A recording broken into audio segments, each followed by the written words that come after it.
But as Alan says, West Ham are still slightly looking over their shoulder. They do have a 6-point buffer above the bottom three. And news from the bottom three, Stoke have drawn. They've been pulled back to 1-1 at home to Burnley. So they have 3 left to play, and they are now 4 points from safety, 4 points from Swansea, who of course kick off later at the Etihad against the champions Manchester City. So Arsenal are 4 ahead of Burnley, and they've got a game in hand in terms of that 6th place that guarantees Europa League football next season. Still 6 behind Chelsea in 5th. And as well as Arsene Wenger, the manager. You know, with Aaron, he came in, 17-year-old youngster, great promise, and, fantastic player. And then halfway through, getting injured, massive injury. I think it was against Stoke. Coming through that injury, sticking by him, pulling him through that, almost like a father figure. And then now you see where Aaron Ramsey playing fantastic football. He turned up second half, instrumental in a couple of goals as well. It means a lot. It means a lot. As I said, a lot of those players out there will be, Arsenal will be like a father figure, and to lose that, it's obviously, you can see it. It's hurting some of them because they grew up with him. And they certainly turned up for that father figure in the second half. Those Arsenal players, didn't they? Well, they did. I didn't see the ending. I don't think most people saw the ending, but I think that the first half was really flat and perhaps the occasion, we don't know. I mean, Aaron Ramsey's saying it was hot, but they just didn't get going, Arsenal, in that first half. But the second half, that was a lot better.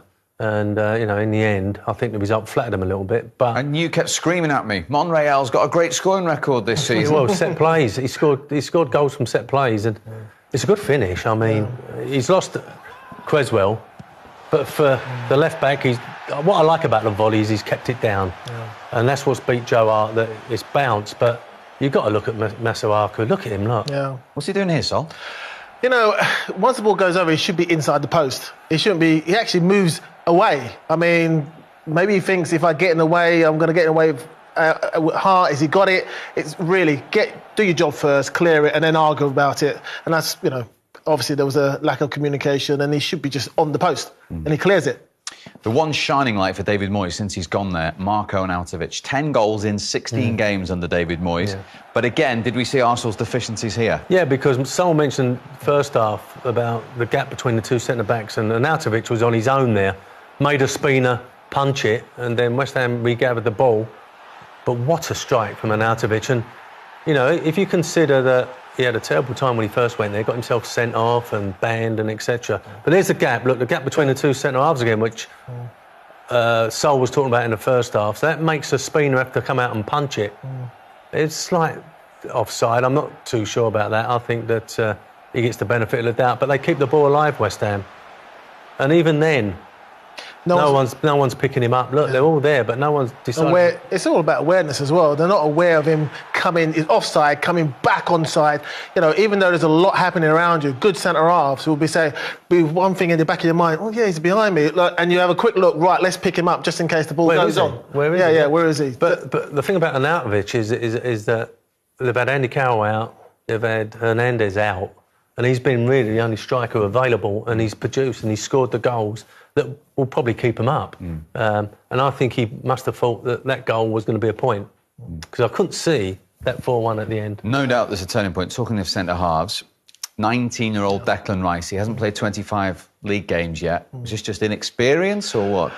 I think it's a little bit of both, indecision. Yeah, he will learn from that. Obviously, that's not his proper position, but, clear it and then argue with the keeper afterwards. That's the old saying, clear it, and if the keeper could have had it, so what? We're safe, start again.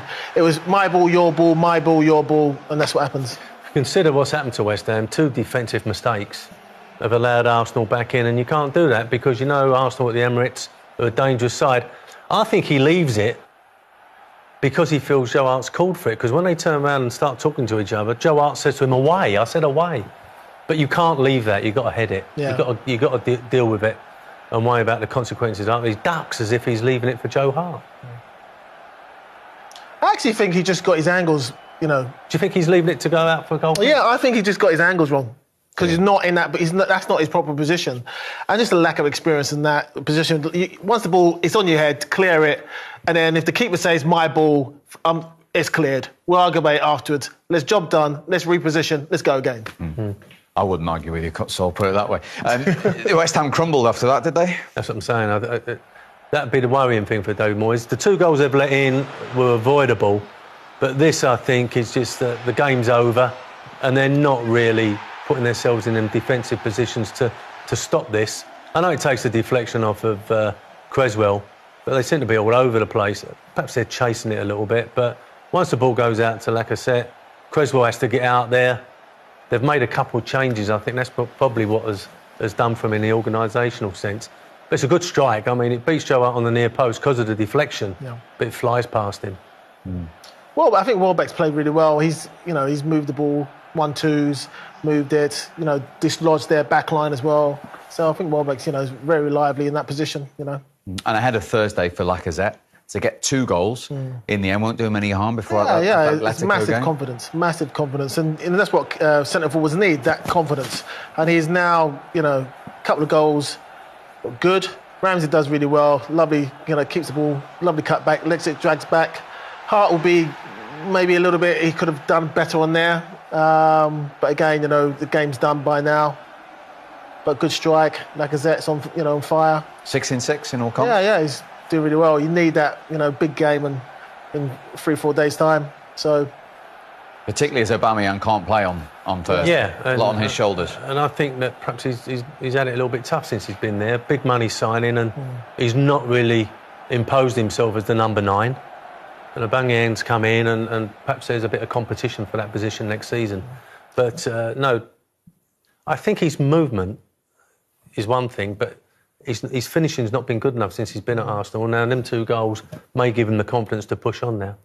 West Ham OK, or do they just need another result for you? They might not need another result, but just to make sure, they do need to pick up something. And they've got some tough games coming up. They've got Man United and Man City in there, but then they've got Everton at home, I think, and Leicester away. So they're going to have to pick a win up to be absolutely 100% sure. But they might not need another point the way it's going. So. Yeah, because they would have been looking at the Bet365 earlier today. They defied all the odds with West Ham. Do they still have to believe here? I mean, Absolutely. They have to play Swansea away on the last day. They have to go to Liverpool next as well, and then at home to Palace. Yeah, well, just them 2 games, Palace and Swansea. But they've got to believe they can get out of it until it's over. And I think that Paul Lambert in a cold light of day will look at some of the performances and say they're not been that bad, but he's just not had the luck to go and get them 3 points, like today, possibly. If the Earth would have scored, it may have been a different story. Sol, can you see any way that it's not Southampton and Stoke that join West Brom in the Championship next season? You never know. I think you just got to keep on believing, and Stoke have to keep on believing. There's points, as long as you're not mathematically out of it, there's still a possibility. So you've got to believe. You never know. I think that's the key. Getting the guys, picking them up, let's go again. We're not mathematically out of it. We can still do it. Just keep on going to the last game. OK. Well, it was certainly a good day for Arsene Wenger in the end after a